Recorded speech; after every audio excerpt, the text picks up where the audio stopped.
Buenos días amigos, hoy lunes 7 de enero de este año 2019. Bueno, hoy es el último día para sacar el marbete y entonces garantizar la continuidad de la placa.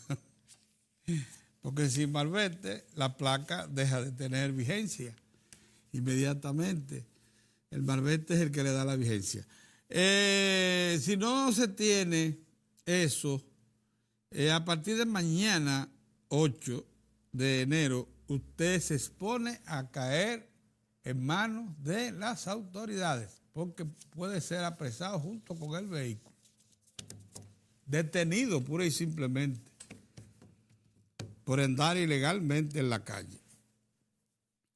Un 79% ya tiene su marbete, es probablemente la acción de renovación más exitosa que se registra en lo que va del siglo. Nunca un porcentaje tan alto a la fecha de vencimiento de la placa o marbete se había registrado. En esta ocasión faltaría tan solo dice con 81, un 19%, esto debe ser con 81. Y de ese 19 hay que descartar lo que han decidido no sacar el marbete y retirar su vehículo de circulación. Puede ser desde un 7 a un 10%, vehículos que ya no pueden circular por vejez, por inactividad, deterioro, etcétera. Entonces, lo que realmente están sin sacar marbete pudieran ser entre un 5 a un 8% de la población, quizás llegue a un 10%. Pero es muy poco y se supone que están en proceso de eso. A partir de mañana, no solamente no deben salir, sino que tienen que pagar un recargo, que es un poco pesado, por cierto. Así es que todavía al día de hoy queda disponible.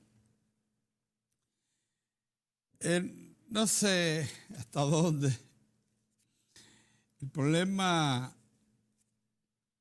haitiano va a seguir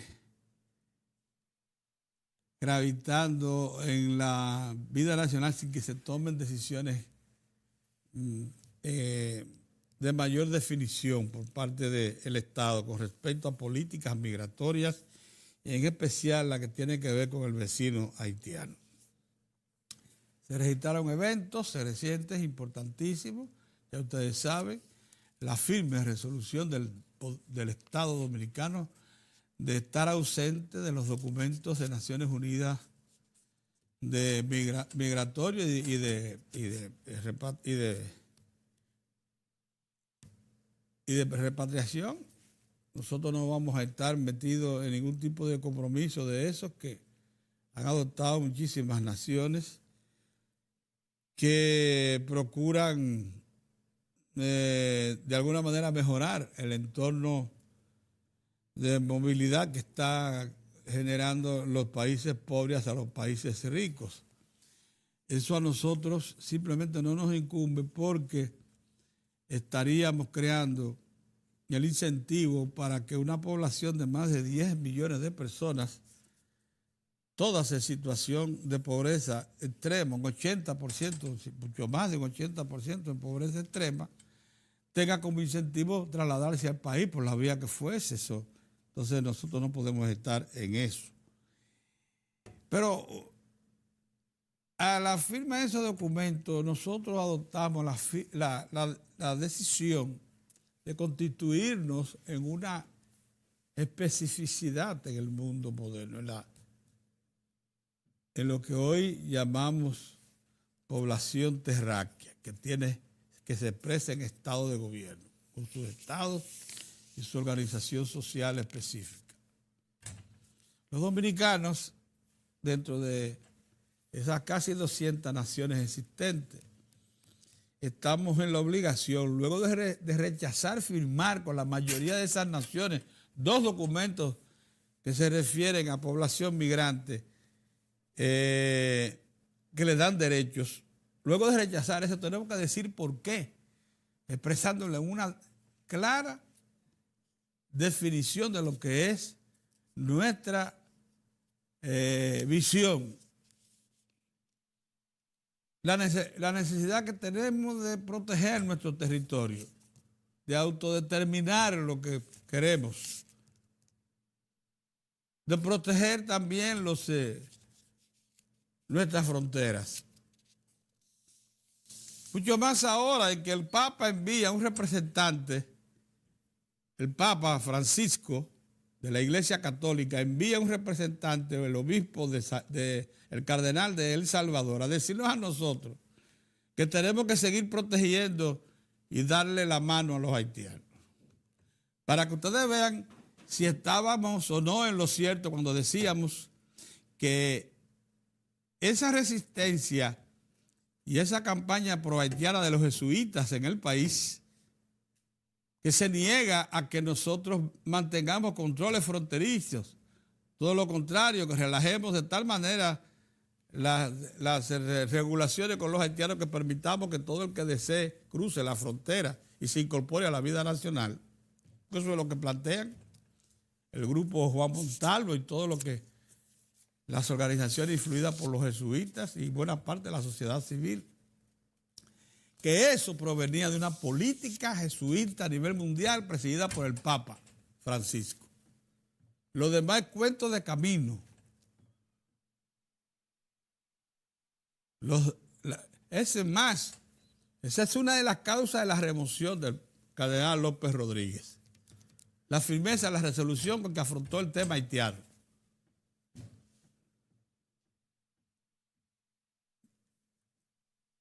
No nos engañemos. Entonces ahora usted ve que se han relajado de tal manera las normas, la vigilancia de nuestra frontera, que ilegales haitianos se rebelan con armas en la propia zona fronteriza a ser regulados, controlados. Creen que tienen autoridad para eso. O como revela el Listín Diario hoy, que los haitianos que fueron removidos cultivando ilegalmente en una zona ya declarada de reserva nacional en Valle Nuevo, allá en Constanza, y hace 2 días volvieron al lugar, evidentemente protegido por algún sector del gobierno. En el gobierno hay una tendencia que apoya la posición de los jesuitas. Eso es verdad, encabezada por el Ministerio de la Presidencia. Eso es verdad, eso es absolutamente cierto. Y también por la estructura de comunicación del gobierno central. La DIAPE y la DICOM apoyan esa postura, lo mismo que el medio público de comunicación. Eso porque ellos no lo esconden, ellos lo dicen. Ellos lo dicen, sus voceros, sus responsables. Y esa es la expresión del ministerio. O sea, hay toda una corriente. A pesar de ello, hay que reconocerlo. Y no obstante esa presión, el presidente de la República, luego que esa gente fue de la que maniobró para que la República Dominicana fuera firmante del documento migratorio de Marrakech y del documento también migratorio que se discutió en Nueva York, ambas resoluciones de Naciones Unidas, el presidente negó que el respaldo de la República Dominicana a esas 2 resoluciones de Naciones Unidas que comprometen a todos sus miembros firmantes. El presidente de la República, Danilo Medina, ha actuado con firmeza, con resolución en eso, pero eso no impide que dentro de su gobierno exista esa tendencia, que por cierto es uno de los asuntos que hay que definir. Yo creo, y lo he venido diciendo, que la forma única que tiene la República Dominicana después de fijar posición en Naciones Unidas, contraria a lo que es la tendencia de Naciones Unidas con respecto al tema migratorio, después de eso entonces tiene que elaborar una política migratoria que no deje dudas, una política clara, precisa. Yo incluso, si me permitieran opinar sobre eso, yo sugeriría que centrada en la necesidad de someter bajo control, absoluto control la frontera. Absoluto control, ya sea trasladando para allá el grueso de nuestras Fuerzas Armadas, o ya sea construyendo un muro con sus 5 secciones aduanales para trasiego de personas y mercancías ya autorizadas, formalmente autorizadas, pero no ilegales, no informales.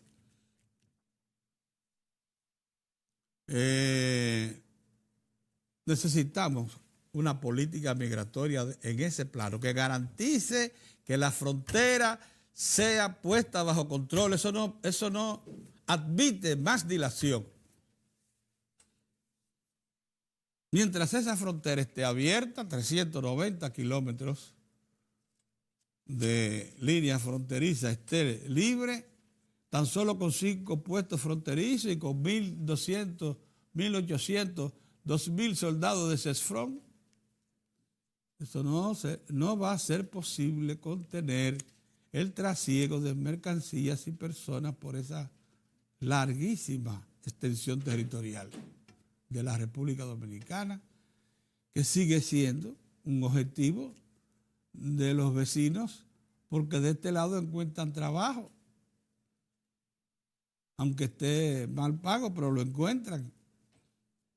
Entonces, pero se lo quitan a los dominicanos, esa es la otra. Aquí también encuentran árboles que derribar para hacer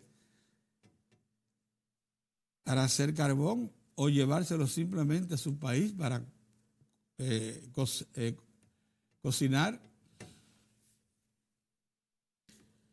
Solamente aquí hay ya árboles, los de ellos fueron derribados todos. Entonces, esa es la realidad, eso no se le puede seguir dando de lado. Y hay que plantearlo así, con llaneza, no hay que darle mucha vuelta ni elaborar mucho planteamiento teórico y nada. Simplemente 390 kilómetros de frontera que no podemos situar un cordón militar desde el punto extremo al otro extremo. No tenemos soldados para eso. Además se descuidaría todo el resto del país. Se descuidarían todas nuestras costas amenazadas por otro tipo de actividad ilegal como el narcotráfico, el contrabando, etc. Entonces, ¿qué es lo que hay que hacer? Levantar un muro.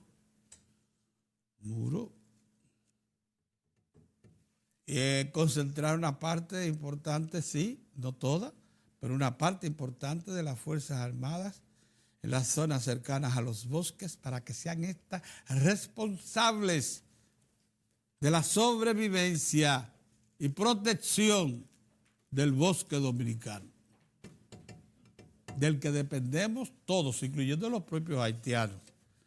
Los haitianos tienen agua en el río Artibonito porque crece en la cordillera central, el río, y desarrolla buena parte de su fortaleza. Si no tuvieran agua, oigan lo que les estoy diciendo, oigan lo grave de eso. Entonces, esta campaña que mantiene el Listín Diario está muy bien sustentada.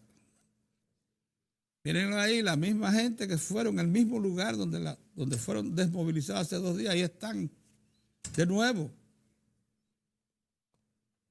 ¿Por qué lo hacen? Porque hay connivencia de las autoridades. Porque todavía no hay una línea clara de gobierno respecto al control de la migración ilegal haitiana. Así de simple. No le demos muchas vueltas a eso. No busquemos explicaciones baladí que no tengan sentido. Porque vamos a perder el tiempo miserablemente, como lo estamos perdiendo todos los días. Cada día que pasa se agrava el problema dominico-haitiano. cada día que pase más compleja la situación. ¿Puede el país seguir afrontando esto? ¿Podemos seguir repitiendo escenas como esa de que ilegales en la frontera que sean llamados a control te respondan con tiros de manera agresiva, como si tuvieran derecho a estar ahí, exponiendo la vida y quitando la vida a soldados dominicanos? Y si eso termina en una confrontación tipo los Balcanes, adelantémonos a eso. Adelantémonos a la posibilidad de que los dominicanos tomen por su cuenta la ley por encima de la voluntad de las autoridades. Ese momento no puede llegar porque sería una absurdidad y una masacre. El lado haitiano no tiene con qué contener, por ejemplo, nuestras Fuerzas Armadas. Eso es imposible pensarlo. Pero no le pongamos tan fácil la situación como para que puedan violentar esa frontera de 390 kilómetros cada vez que lo deseen.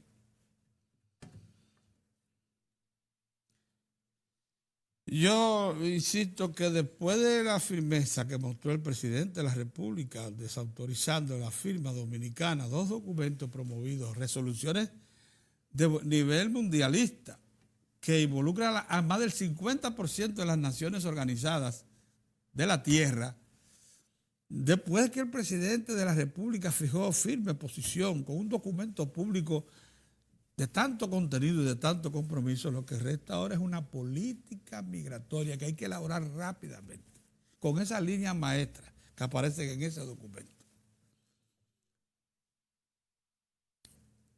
Y contener y poner en su lugar la versión oficial que existe en el mismo Palacio, que proclama lo contrario y que promovió que la República Dominicana estuviera detrás de la firma de esos 2 documentos, hasta el último momento. A esa gente hay que decirle, mire, deje ya de accionar. Entienda que ya hay una línea maestra dispuesta por el jefe de la política exterior de la República Dominicana, que es el jefe del Estado. Ya decirle al Ministerio de la Presidencia que deje eso, y a la DIAPE que deje eso, y a DICON que deje eso, que son los que están en eso. Lo mismo que el medio público. Esos productos no hay que oírlo, localice a los voceros y directores de esos medios para que usted lo oiga expresarse. En el mismo sentido y con los mismos objetivos que plantea el grupo Juan Montalvo, la Asociación de los Jesuitas, Participación Ciudadana, no tiene ninguna diferencia. No puede haber 2 visiones del Estado. El Estado tiene que comportarse con una visión clara y responsable, directa, comprometida, que impida que las relaciones entre República Dominicana y Haití sigan dañándose, deteriorándose, perdiendo control. Buenos días, don Mozo. Buenos días, Pedro. No quería opinar sobre ni siquiera sobre el verdadero desastre que enfrentan los Tigres del Licey, ni siquiera sobre eso. Ni siquiera sobre eso. Concentrarme en el asunto migratorio. Tú sí eres generoso. Es un desastre lo que está aconteciendo con los Tigres. Los grandes como quiera, Pedro. La gente grande. El equipo grande se impone por encima de cualquier situación. Yo no había visto un despliegue tan terrible por la situación del Licey por parte de los Leones del Escogido y sobre todo de las Águilas Cibaeñas. Increíble. Ser grande es una cosa terrible. No, y la adhesión de los liceístas. Porque ese equipo es tan terrible. Anoche estuvo el Pamper en el Escogido cuando le empataron ese juego en el noveno. Porque ellos saben, ellos sobre todo, los escogidistas saben lo que ha sido el Licey, capaz de cualquier cosa. Todavía hoy, oye, mira, pero todavía hoy, le puede enfriar el agua. Todavía hoy el gran peligro es el Licey. Con todo y la situación, todavía hoy se comen las uñas. Tú puedes estar seguro que se están comiendo las uñas. Y el esqueleto de las águilas removiéndose allá en el infierno. Ay, las aguilitas. Esas aguilitas. Las aguilitas ya. No es que no nos perdonan, fuimos nosotros que lo sacamos. Nadie más sacó a las águilas, fuimos nosotros que las sepultamos. El Licey fue que las sepultó y eso no lo. Pero bueno, yo como tú, yo prefiero dejar. No, porque ahora. Pero eso es lo que le digo a las águilas, no hablen de eso, quédense allá tranquilos, porque los muertos no hablan. Los muertos no hablan. Los muertos, se supone que los muertos no hablan. Y hace rato que eso se les rezó sus nueveditos. Entonces ya debería estarse tranquilos. Fíjate como los gigantes están en un receso absoluto. Receso absoluto. Absoluto, respeto a su muerto. Y respeto a su muerto. A su muerto, ¿verdad? Respeten el alma de la aguilita. Hace tiempo que pasó a mejor vida. Mira, Pedrito. Pero está bien. Las estrellas ganaron, ¿verdad? Sí. Ganaron, pero consistentemente. 7-2. Sí. Con 2 honrones y cosas como esa. ¿Qué equipo es ese? Sí. Equipo. Y tienen unos pitices. Tienen el plantel. Tienen el plantel. Casi 5 o 6 de los muchachos aquellos que tú dices que se aprietan al final. No se han apretado. Al contrario, le están dando que... No, porque que ellos muchas veces es al final. Al final. Sí, no es. Sí. Mira, yo... Y llenan su estadio, como dicen. Mira, yo me sentí preocupado cuando vi a Calixte, que es muy bueno. Sí. El left field. Una línea de frente. Pero una línea de frente y le pasó por el lado. Digo, pero ay. Porque esas son las expresiones del cocolismo, ¿eh? Y que no, que se le perdió en las luces. No. Así decía Ricardo Carti cuando lo colaban 3 veces. 2 y 3 veces. Ricardo, después del 7º inning, una tercera base, era una muralla del escogido. Sí. Pero una muralla. Pero a partir del 7º, si el juego se apretaba, no confiara mucho en Ricardo, porque te iba a dejar pasar un rolling por el mismo medio de la pierna. Entonces, Garabato Saki, juego 1-0, 9º inning. Abre Garabato el 9º, seguro. Hasta 4 bases bolas, si tiró un strike, te tiraba. Pero eso era cada rato que lo hacía. Entonces yo te digo, desde entonces yo que vi esos juegos, porque yo vi eso que te estoy diciendo. Yo no soy muy confiado, no. Mira, Pedro. Yo nunca he creído de una famosa lesión de Cabeza Fernández en una serie mundial. Nunca he creído en esa lesión. ¿Sabe por qué? Él jugaba, la de Cleveland fue terrible porque yo se la anuncié a los hijos míos. Pero te voy a hablar de otra, de una serie mundial. La de Toronto. En que él estaba jugando Sior.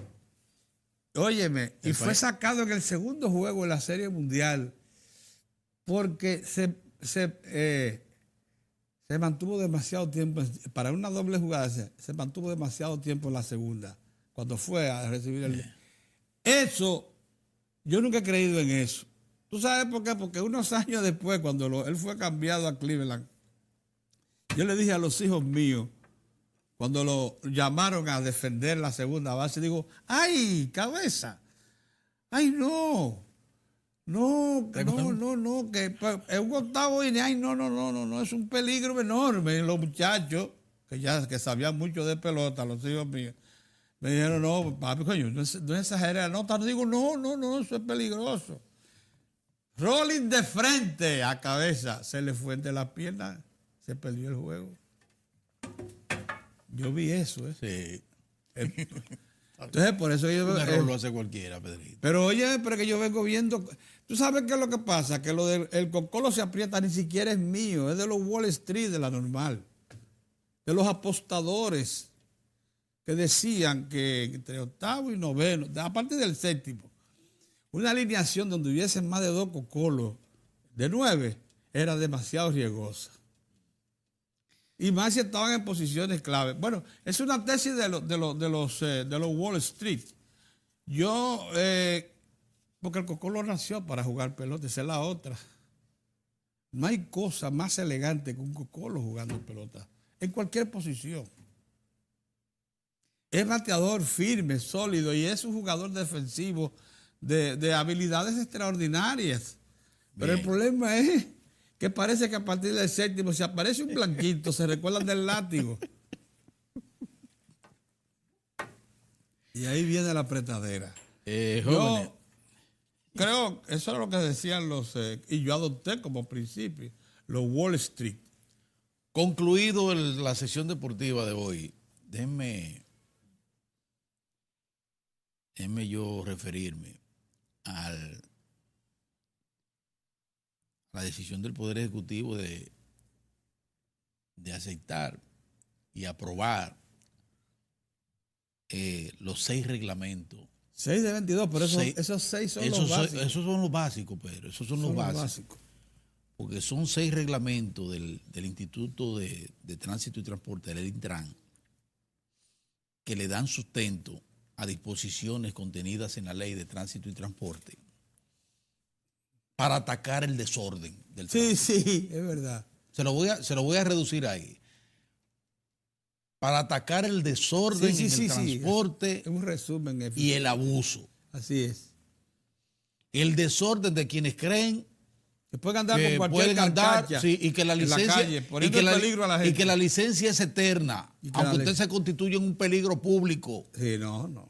Y se constituye en un criminal pasando el rojo y violentando todas las leyes y lanzándole el vehículo encima a cualquiera.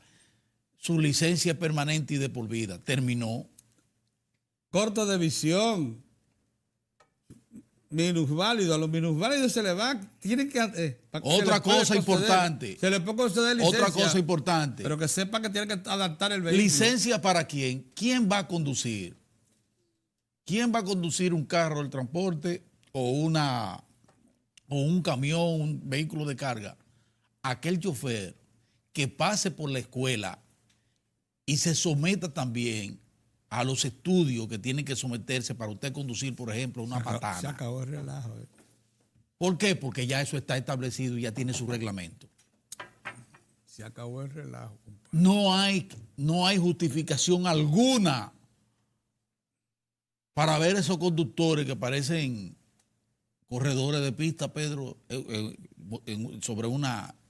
conduciendo una patana con corte pastelito incluido. No puede haber razón para eso. Y las escuelas estas que hay, escuelas de choferes, tienen que contemplar en todas sus partes los requerimientos de esa ley. Y vienen los puntos para retirar la licencia. Lo primero es que ellas mismas no calificarían si no están de acuerdo con eso. Si no operan según la ley. Sí, porque aquí cualquiera tenía una escuela de choferes. Tienen que reclasificarse. Entonces creo que esa es una buena señal para iniciar el año y darle continuidad al proceso de la reforma del sistema de transporte en el país. Pero ¿y eso de la revista ahora? Exacto. Es una cosa extraordinaria. Exactamente. Porque es que el vehículo que esté en la calle circulando tiene que cumplir con todo, Pedro. Y al que va a transportar, por ejemplo, personas, o sea, el transporte público, tiene que ser un vehículo que implique garantía para el que lleva dentro. Tiene que tener gomas, estructuras, luces, todo. Frenos en buen estado. Pedro, pero donde duele retirar la licencia de conducir. Porque por punto. Sí, por punto. Si usted le van restando los puntos y llega un momento en que usted perdió la licencia. Para siempre. Para siempre. En algunos casos, para siempre. Pero eso implica también que no solo es punto, sino también el tablazo en el bolsillo. Cada punto de eso se la otra. Te encarece. ¿Me entiendes? O sea, son cosas, Pedro, que a uno lo alientan. Sí, claro que sí. Que a uno lo alientan. Claro que Ahora, sí. mientras eso alienta mucho a uno, entonces lo desalentador es el tema que tú planteabas.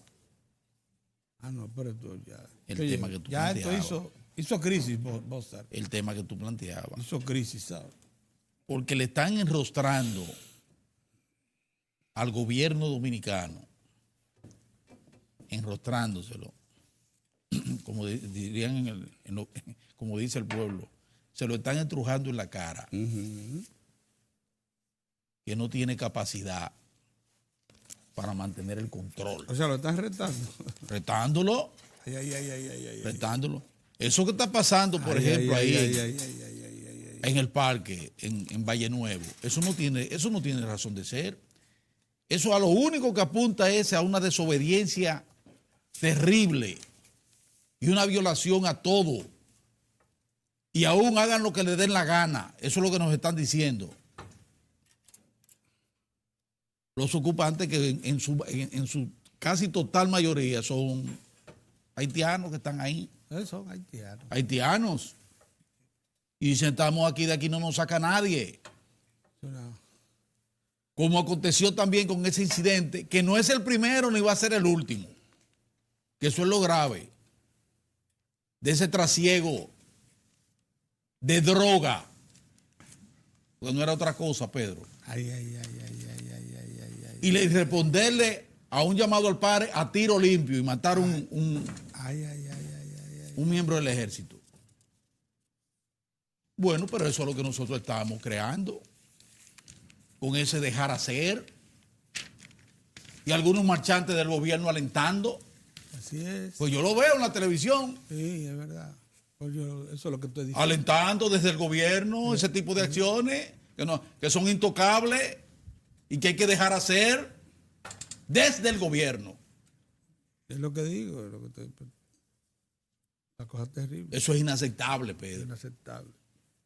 Le han pasado por encima esos marchanticos del gobierno, que todos sabemos quiénes son.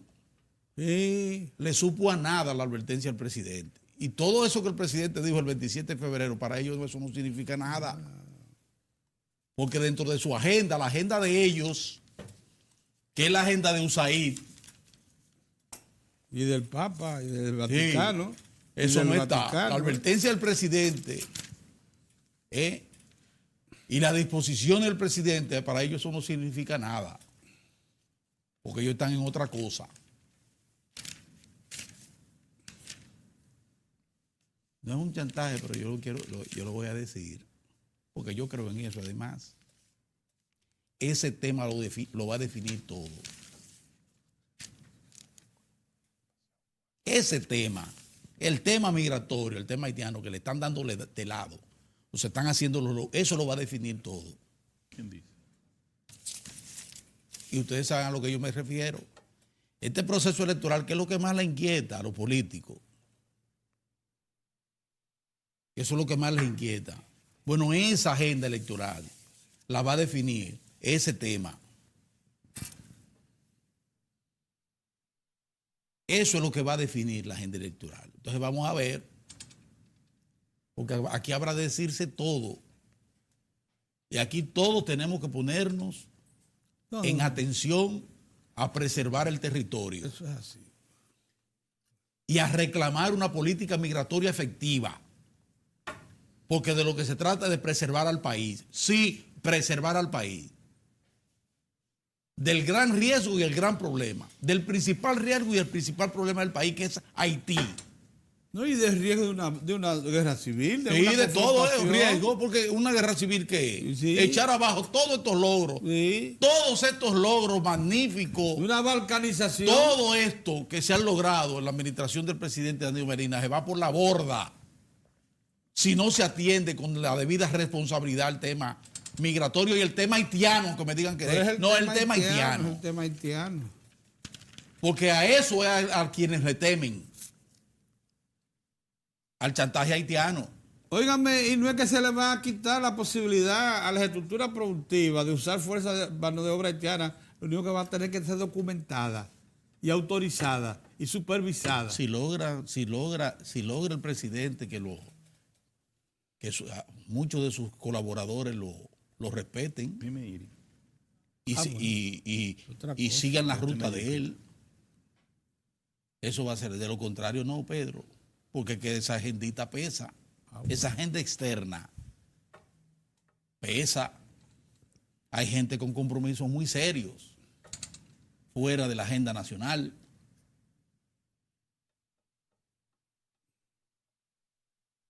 Pero yo por lo menos yo estoy tranquilo porque yo sé que la respuesta viene dada en el proceso electoral, que ahí es donde tú ves de la misma manera que yo digo con los choferes y el problema del transporte, que la gente necesita de una respuesta contundente, como esa que viene con todo esto, con la ley y con los reglamentos. De esa misma manera, los políticos de este país van a tener su respuesta por parte de la población frente a la mayor angustia que tiene el pueblo dominicano en este momento, que es invasión pacífica. Sí, sin duda. De haitianos. No me vengan de que Venezuela, que si fueran suecos, no. De haitianos en el país. Que además, dentro de ellos, muchos trabajadores, mucha gente buena, pero vienen de los otros. Gente como esa que mató a ese muchacho de apenas 23 o 24 años. Como han hecho con otros. Eso es grave. Y de lo que están haciendo todo, con todos esos desafueros. Pero vamos a ver. Orión, felicidades, ganó el escogido. Oye, bueno, pero, 4 veces. Sí, pues digo, generoso en la victoria, Pedro. Generoso en la victoria. ¿Pero tú le das alguna posibilidad al Liceo? En absoluto. Él es generoso en la victoria, pero dice que... En absoluto. Pero es verdad que es muy difícil. Es muy difícil, pero bueno. A no decir imposible. Faltando 6 juegos. No. Oye, yo te dije el viernes cuando nos fuimos, ¿verdad? Sí. Que eran 8 juegos que faltaban. El Licey tenía que ganar 9 para ganar. Ahora menos. Pero ya ahora si ganaba anoche era otra cosa. Sí, se ponía, por lo menos levantaban el ánimo. Se ponía en salsa. Se ponía en salsa, sí. Ya hay una inmigración masiva de liceístas. De liceístas, sí. Pero para dónde, bueno, no, el Licey no se mueve, no. Sí, no algunos dicen que las estrellas. Hay algunos ortodoxos que van para el escogido también. En eso los aguiluchos y los liceístas se parecen, no se cambian, ¿no? Bueno, vámonos, señores, miren. Lo apoyan, pero no. Después de la buena noticia de que ganó el escogido y que hay triple empate. Ahora que gane el Licey, hoy no hay juego, mañana. Que gane el Licey a las estrellas. ¿A quién es? A los toros, que le gane a quien sea. Compadre, que nosotros le ganamos a Detri y quedamos solo en primer lugar. Así debe ser. Así es el mandato. Desde tu laboratorio. En todo caso, si pasa algo, que la ganen las estrellas. Pero no va a ganar. Lamentablemente va a ser. Un sentimiento generalizado. Sí. La gente quiere que si no gana su equipo, que ganen las estrellas. ¿Ya? Sí. Miren, señores, el tema que teníamos, Pedro, que tú has debatido tanto, el tema del modelo, el desarrollo dominicano, el modelo de desarrollo dominicano. La Asociación de Empresarios, el presidente, Apellido Taveras, de la Asociación de Empresarios de Herrera, pretendiendo desmeritar ese planteamiento que se ha hecho, señalando algo que está a la vista de todos, que el modelo de desarrollo ha sido exitoso a partir de las estadísticas de las cuentas nacionales. Es así, no más. Desde el año 1990, cuando se produjo el crack, primero basado en elevada inflación, insuficiencia de oferta, etc. Carestía. El mercado interno no, que justamente se hizo todo lo que pasó, fundamentalmente la expresión era el mercado de Herrera, el sector industrial de Herrera. Bueno, sí, fue la expresión fundamental. Sí. El principal parque que se crea a partir de proteger la producción nacional, cerrar el mercado a la producción nacional fue el Parque de Herrera. Luego estaba el Parque de Jaina y algunos que otras situaciones. Pero era el Parque de Herrera, que hoy dice que ese modelo no sirve. El fracaso de 1990 se debió al Parque de Herrera. Y ahora el señor Taveras señala que, entre otras cosas, bueno, que este modelo no genera empleo de calidad. Que de cada 5 empleos, 2 corresponden al Estado, 2 son informales y 1 solo al sector privado. Yo lo que quiero señalarle si Colombia, Ecuador, Brasil, todos esos países que están, nosotros estamos en la posición media de eso. Y los Estados, y aunque tú no lo creas, los Estados Unidos, porque no, la formalidad e informalidad es un asunto burocrático, Pedro. Ecuador tiene un 69%. Oye, la informalidad es hasta que tú a una expresión de negocio, tú le des la formalidad debida a través de la administración tributaria. Oye lo que te estoy diciendo. Es decir, aquí se está trabajando mucho en la formalidad de las pymes, de las pequeñas empresas. Eso es otra cosa. La economía genera negocio, Pedro. El negocio es que tiene que ser formalizado, con políticas públicas que determinen el mismo tratamiento a la pyme que se le está dando al sector productivo formal. ¿Cuántos son el gasto tributario del gobierno? 260.000, 250.000. 250.000 millones. ¿Cuánto va eso a las pymes, a la pequeña y a la mediana empresa? Tiene que ser un porcentaje muy ínfimo para tu información. Óyeme, una pequeña empresa, con todo y lo que se ha hecho, lo único que el gobierno ha podido ayudarla básicamente ha sido a través del crédito. La democratización del crédito, que ahí está Banca Solidaria, pero el pequeño empresario y el microempresario, el pequeño empresario que va camino hacia convertirse en mediano empresario, lo primero que tiene la tesorería de la Seguridad Social ahí. Sí. Lo segundo es que le dicen, tú tienes, ahora que hay una ley que lo mejora un poquito, pero tú tienes que hablar con nosotros, con la administración tributaria. Segundo, nosotros siempre vamos a creer que tú ganaste. O sea, partimos del criterio de que tú tienes utilidades. No te vamos a dar ni 2 años, ni 1 año, ni nada. Tú tienes utilidades tan pronto tú te formalizaste. Y le dice, tú me vas a dar, entonces hasta las empresas grandes necesitan un periodo largo de maduración. Entonces tú no le das chance y le dices, de lo que yo creo que tú ganaste, dame el 29%. Entonces ahí viene el pasivo laboral de lo que tanto hablan los empresarios, especialmente el presidente del Parque de Herrera.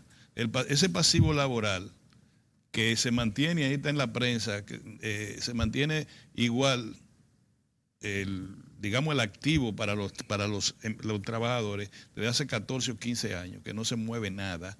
Ese pasivo laboral del que hablan ellos también es aplicable a las pequeñas empresas. A esa informalidad que ellos hablan, informalidad global, incluso formalmente informal, para decirlo de alguna manera. Porque un pequeño empresario, mediano empresario, hasta necesita de educación financiera amplia, porque si no va a caer en las redes del sector financiero sin poder salir, no sabe manejarse con los tipos de tasas de interés, aprovechar la tesorería de los bancos, no entiende nada de eso.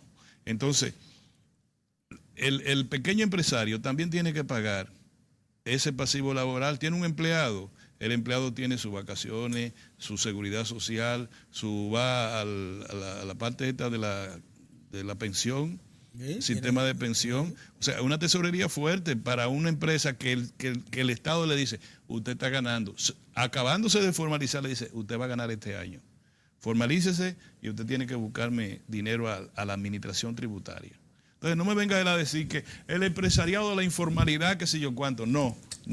Esos son temas que deben ser discutidos en la Estrategia Nacional de Desarrollo que se hizo a 30 años. Eso sí también hay que reformular, porque la economía es muy cambiante. Hay que reformular eso, la Estrategia Nacional de Desarrollo. Pero el modelo, ¿cuál es el modelo? El modelo se basa en, como ustedes lo dicen, mixto. Una intervención del Estado para evitar, óyeme, el capitalismo más salvaje que se puede dar. Una intervención del Estado y libre mercado. Libre mercado. Pero es básicamente libre mercado, pero el Estado tiene, además del aspecto regulatorio, tiene alguna intervención en empresas estratégicas. Si hubiese hecho Punta Catalina, oye, Punta Catalina, el propio sector privado la estaba boicoteando desde su sector eléctrico. Hasta ahorita. Entonces, ahora la quieren.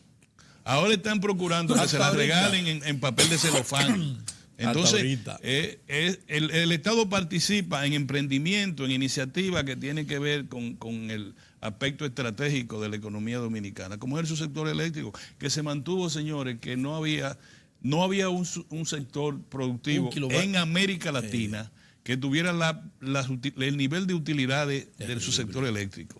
Tanto así, 1.200 millones de dólares por año. Tanto así, que la deuda del subsector eléctrico, del Estado con el subsector eléctrico, se convertía en ahorros importantes, con una tasa de interés entre hasta un 18%. ¿En dólares? Cuando en el mercado no pasaba de un 2%. Todo eso en detrimento de la calidad de vida del pueblo. En el mercado no pasaba de un 2 a un 3%.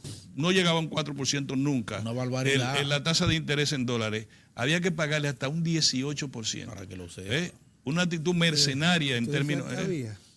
Entonces una estafa sustentada en contrato. Ay, es bueno que sepa que pero nosotros, Mozart, 10 años atrás, estábamos hablando de la que se instaló en Puerto Plata, fue la Smith-Enron, que era de que ciclo combinado, qué sé yo cuánto. Decía, nosotros, digo yo, ¿qué es esto? De que el gobierno tiene que costear, la expresión es mía, pero está mejor redactada, las consecuencias de todos los actos de Dios.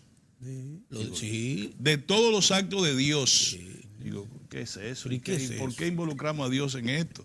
Cuando busco es una figura anglosajona que dice un ciclón, un terremoto, una cuestión, todo eso, un rayo. Claro, lo que pase tiene que pagarlo el gobierno. Un país vulnerable. Todos los actos de Dios. Claro. Y eran 165 megas. No, eran 185 megas. Y nunca llegó a 160. Nunca pero eso, en promedio no pasó 110, en promedio. Bueno, sí. En promedio. Y en promedio no pasó 110. Tiene cierto. En algún momento llegó a 160. Por el promedio. No pasó era 95, 100, 110. Y hubo que pagarle como si fuera los 180. Y se le pagó otra cosa. Que nunca señores, te lo a ti, que pero mandaste a Houston. El atraco no podía ser mayor. Otra cosa, que todo su sector eléctrico se organizó alrededor de la práctica desleal empresarial relacionada con el precio del kilovatio. El precio. Ellos lo ponían. Y se tomaron primero las tres distribuidoras. Las tres distribuidoras se tomaron. Te voy a poner un ejemplo. Luego la quebraron las tres. Porque eso es lo que nos dice el señor Tavera, que yo... No tengo por qué.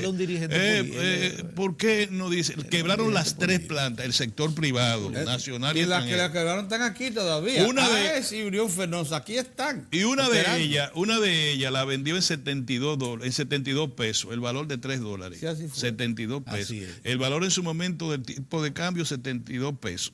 Se la vendió a un banco de inversión francés. Y luego, para que a su vez ese banco en 6 escenarios distintos sometiera al gobierno dominicano por una figura que se llama lucro cesante, que quiere decir, usted impidió que yo ganara dinero. Usted impidió que yo ganara dinero. Y el gobierno tuvo que llegar a un arreglo y el gobierno tuvo que pagar 23 millones. ¿Lo pagó Julio, que fue que lo negoció? Julio. Sí, Julio Ortega 23 millones, incluido 13 millones de dólares a los abogados. Todas esas demandas. Y dame la empresa quebrada para atrás. Toma 10 millones y 13 millones de dólares a los... Lo que vendieron en 72 pesos, le sacaron 10 millones de dólares de un tajazo. Y hubo que darle 13 millones de dólares a los abogados. La verdad que hay de pagar. Entonces vienen y nos dicen, no, el modelo falló, porque no estamos generando empleos formales, qué sé yo cuánto. No, el modelo no falló. Internacional debiera pagar eso. Entonces todo lo que le estoy diciendo, señores, para que ustedes tomen en cuenta con quién es que estamos bregando. Bueno, ustedes saben qué es, que Pedro no lo dice, ni lo ha dicho, que yo no creo que mucha gente lo ha dicho. Lo que quiere ese sector es producir un viraje, de ese viraje que tú haces en un carro. Rápido hacia el neoliberalismo craso. El modelo, ellos quieren... no han abandonado todavía esa intención. Es decir, esto de ahora, eso que están haciendo, es el modelo que se basa en enseñar al burro a no comer. Acuérdate, perdóname, Mozart, ¿te acuerdas con los activos, los pasivos laborales? Que la única manera de ser competitivo es si le quitamos a los trabajadores la cesantía, el preaviso.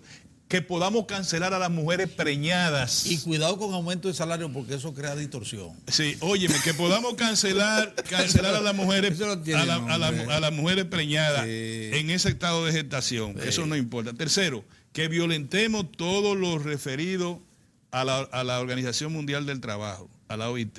¿Referido a qué? Al jornal calificado, es decir, la nocturnidad. Si tú trabajas nocturno, si tú trabajas de noche, tan pronto tú sigues las horas estas tienen que tener una calificación y tú tienes que pedir permiso a la Dirección General de Trabajo del Ministerio de Trabajo, con una nómina diciendo, en los días tales y tales, Pedro y Mozart van a trabajar de 10 a 12 de la noche, de 6 a 12 de la noche. Y su jornal está calificado a partir mucho más de la hora extra que te pagan. Claro. No, ellos dicen que sin permiso se puede utilizar sábado y domingo y después de las 9 de la noche a cualquier empleado pagándole los jornales normales. Con eso ser competitivo. Contrale, así no. Claro. Así no, uno quisiera ayudar, pero no, así no. Entonces, de eso es que estamos hablando. Estamos hablando, en el año de la competitividad y la innovación, ellos quisieran eso como forma de competir. Lo otro es que hablan del dispendio del gobierno y la que sé yo cuánto, pero nadie se le ocurre decir, miren, vamos a reducir, vamos a dejarle el gasto tributario al sector agropecuario, porque es un sector estratégico, que no paguen impuestos, que sé yo cuánto. A la transferencia. Total, eso es a los parceleros. Total, ahí lo que están los parceleros. Ninguno de los tres. Ok, bien. Pero tú me vas a decir que 250 mil millones de pesos en gasto tributario en favor del empresariado directo, en exenciones, en oraciones, a grandes multinacionales, nacionales y extranjeras, multinacionales, nacionales y extranjeras. Exenciones de combustible. Exenciones de todo, Pedro, de todo. Para que cualquier empresario tenga tres veces vacaciones al año en Europa y en Vernon y en qué sé yo qué sitio. No, Pedro, así no podemos avanzar, así no.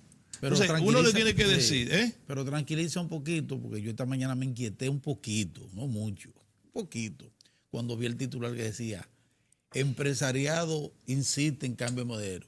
Pero cuando voy a buscar la información, veo que es el marchante de Herrera, que no es empresario nada, porque aquí hay una alianza. Un almacenista, un almacenista involucrado en un proyecto político.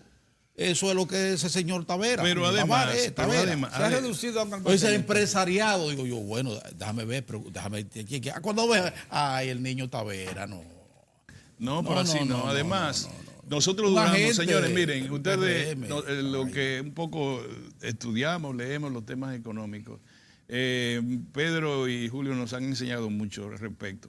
Se pasó 20 años en un proyecto, en un modelo que debió durar 6, 7 años, no más. Sí. El modelo ese de sustitución de de el mercado nacional para el producto criollo. Eso no debió durar más porque no era posible en cuando se hizo. Claro. Duró 20 años. ¿Tú sabes qué generó? Un parque de plástico. Pedro, yo tengo que ser drástico. Un parque de plástico que hubo que derivar a zona franca. Me equivoco, Pedro. A ti te duele que yo te diga eso. En ese momento había verdaderos industriales con José Turul. Había un sector exportador que sí se quería avanzar y muchas trabas pero se lo impidieron. Pero sector industrial. ¿Tú sabes lo que pasó incluso? Terminaron en una plataforma para fabricar plástico peor que todo, que descuidaron la calidad del producto. Lo descuidaron todo. Cuando comparaba un producto criollo con un similar extranjero, no solamente era mucho más malo, sino que era mucho más caro. La experiencia de México, que fue más o menos igual, tuvo efecto. Le han cambiado el nombre hecho en México. Hecho en México. Fue toda América Latina, fue una propuesta de ¿quién era? De la CEPAL en los tiempos de. Fue CEPAL. Sí. Fue CEPAL, el proyecto de industria. De proteger. Sustitución de exportación. Fue un proyecto en unos años que se requería, la verdad. Previch que elabora la plataforma. Correcto. Y la adopta de CEPAL. Ellos nunca adoptaron y la transmite a todos. El PNUD no insistió en la El PNUD insistió en la reconversión industrial y nunca llegó. Señores. Nunca se reconvirtió. ¿Qué fue lo que hicieron? Tú sabes, cuando se habla de mixto, se dice, bueno, el Estado está interviniendo. Eso es increíble. A nivel no solamente regulatorio, sino como socio en emprendimientos estratégicos empresariales, es verdad. Pero donde está lo mixto, Pedro, y quisiera yo poder explicar esto, está en la naturaleza del modelo, Pedro. Lo mixto es una tontería, es decir, es una parte de uno y una parte de otro. Mira, lo mixto está en que está el sector externo, economía, que incide, que nos convertimos en una economía de servicio en los años, ¿cuánto? 80. Sí. En una economía de servicio, es decir, de la economía de postre, esencialmente de postre, que si se caía el azúcar nos matábamos todos, que si se bajaba el cacao nos matábamos, que el café, que si yo qué, la roya, eso. Y el tabaco, que era en rama, Pedro, mayormente en rama, hasta que vinieron los industriales cubanos esto. Bueno, esa era la economía del postre. Fue derivando a una economía de servicio. Miolán, ¿dónde están? ¿Cómo hay los turistas? ¿Dónde están? Bueno, derivó en una industria sin chimenea importante. La inmigración de los años 80 generó una remesa que es vital, importante para el desarrollo y para la estabilidad de la macroeconomía. Y de repente el país se convirtió también en una fuente, en un destino importante para la inversión extranjera. Para la inversión extranjera de calidad. Antes eran las multinacionales bananeras, que derivaron en empresas importantes como Central Romana, en la minería, pero en su momento eran bananeros, era venir aquí a matar gente y nosotros nos instalamos. Entonces, cuando termina eso, ¿qué tenemos ahora? Tenemos una economía muy diversificada, pero con un componente externo importante. Quiere decir, fuera de los parámetros de control de los propios elementos regulatorios de cualquier naturaleza de la economía dominicana. ¿Cómo tú controlas la remesa? ¿Cómo tú controlas el turismo si se llama una guerra en Medio Oriente, una cosa de eso? O si la economía de los Estados Unidos entra en recesión. ¿Cómo tú controlas la inversión extranjera si Leonel y Danilo se fajan y si aquí se arma una crisis difusa, no política, difusa, que te diga, no, yo voy a esperar a que pasen las elecciones? Entonces, ese es un sector incontrolable, Pedro, desde el punto de vista de las autoridades monetarias, financieras, de cualquier naturaleza. Ahora, la interna, las exportaciones, la industria que no ha despegado todavía. Entonces, ese modelo también requiere de un nivel de ajuste que te diga, claro que sí, cuál es. Por ejemplo, la minería en cierta manera claro tiene que incrementarse para poder sustituir cualquier desgaste en el sector externo que significa turismo, remesa e inversión extranjera. La minería. Los países grandes, cuando entran en crisis... Interesante ese planteamiento. Cuando entran en crisis... Con todo y que nada más creció 2.5 el año pasado, la minería aportó casi 1.800 millones de dólares en divisas y una cantidad apreciable de impuestos. Claro. Apreciable. Arabia Saudita, que tuvo una crisis con el periodista que mataron, si la aíslan, no la pueden aislar porque está sobre un mar de petróleo. Entonces tiene un producto que aguanta toda la crisis económica que se deriva. Y una alianza, Venezuela es otra cosa, no me van a decir por Venezuela. Ya de Venezuela habría que hablar de otra naturaleza. Estamos hablando de países que han desarrollado un monoproducto, lo que sea. Argentina ni América Latina no hablemos del planteamiento que yo estoy haciendo, pero sí se requiere cambiar el modelo y hacerle ver a la sociedad, por ejemplo, que la minería responsable puede hacer un aporte importante, que todavía en lamentada nosotros tenemos que recomponer la oferta exportable. Nosotros tenemos que hacer una economía con una cultura exportadora más centrada. Eso de llamar a la investigación y desarrollo, que es la competitividad, eso de lo que ha declarado el Poder Ejecutivo como prioridad este año. Eso es exactamente el camino a recorrer. Pedro, en el año 2025 ingresa plenamente el Tratado de Libre Comercio, el CAFTA, que va a ser una desgracia si no se prevé una cosa. Yo te quiero decir una cosa, llamemos la industria arrocera, el sector arrocero. El sector arrocero, el sector arrocero, directa e indirectamente tiene 500,000 de personas que viven del sector arrocero. Directa e indirectamente. Para poner la cantidad de dinero que eso mueve. Y óyeme, te van a poner un grano de arroz que va a parecer como de habichuela. Te lo van a poner aquí con 3 barcos ahí. Se acabó el sector arrocero, para que lo sepa. No se va a volver a sembrar. Lo peor de todo es que es subsidiado.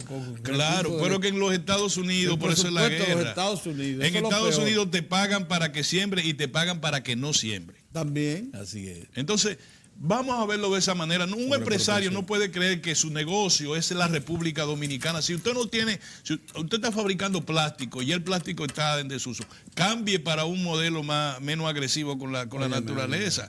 Pero no quiere usted que el país siga con el plástico. La Unión Europea dispuso que en el 2021 no circule nada de plástico.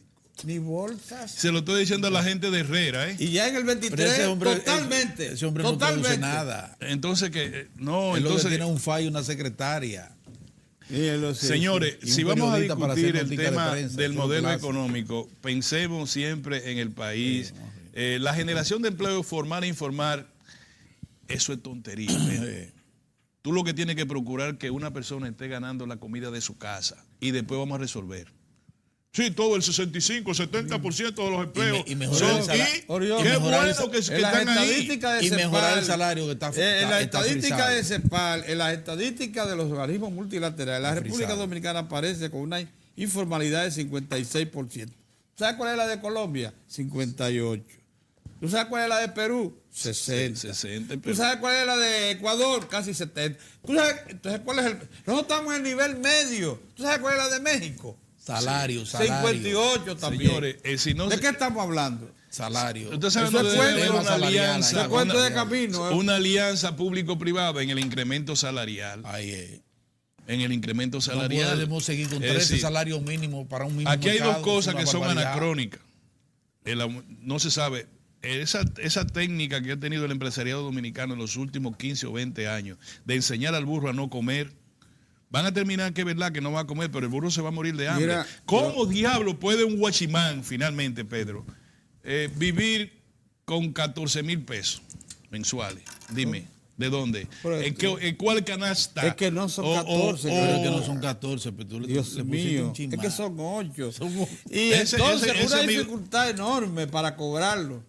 Mira, yo no, eso es una cosa que yo 14. ante la presencia de Dios. No se pongan, no le hablen mal a Déjeme ningún decir- guachimán. No, mira, eso yo Un hombre Y con una mire, déjeme enfermedad. decirle algo, son 17 los salarios mínimos, el más alto es 17,000. Para que lo sepa. El más alto de los 17, Sí. que es el nacional. Y déjame decirte, esos 17 no lo gana, yo no creo que de la fuerza laboral ni el 50%. ¿Qué de la fuerza 50%, laboral. Pedro? Entonces déjeme decirle otra cosa más grave. La canasta alimentaria básica, la que te da únicamente la supervivencia, cuesta 31,000 pesos en este momento. O sea que tú estás cubriendo la mitad de esa canasta con ese Lleguen salario. un Y es acuerdo la madre que por, le están Por dando. favor. por vía eso fiscal, es grave. por vía de... Si, Es a usted grave. le- si el gobierno le está dando a usted gastos tributarios a un sector, lo menos que puede hacer ese sector es repartir ese gasto tributario con su fuerza laboral. Vamos a aumentar, pero todo. Coño, es harto a uno. Es verdad. Mira, Bueno, el tema que he estado tratando, hoy, nuestro invitado de hoy nos pero puede él va a ayudar. coger miedo, él no va, Iván no Consider- creo yo, Iván no creo yo que Iván. se atreva, No, no Iván sé. no. Iván creo. nos va a tratar ese acuérdate. tema. Óyeme, es mejor tener un amigo viceministro con un amigo desempleado. No pero- lo meta para lo hondo, No, porque yo no no, voy a no, estar es que aquí. Iván lo que va a analizar el modelo. Óyelo bien. Y Llévalo lo que ha creado. Óyelo bien. No, él te Llévalo va a al suministrar paso. cifras. El ministro, tú sabes. De eso tranquilo. Iván Rodríguez, apreciado amigo nuestro de este equipo, viceministro de Planificación del Ministerio de Economía, Planificación y Desarrollo. Justamente el tema que estábamos hablando.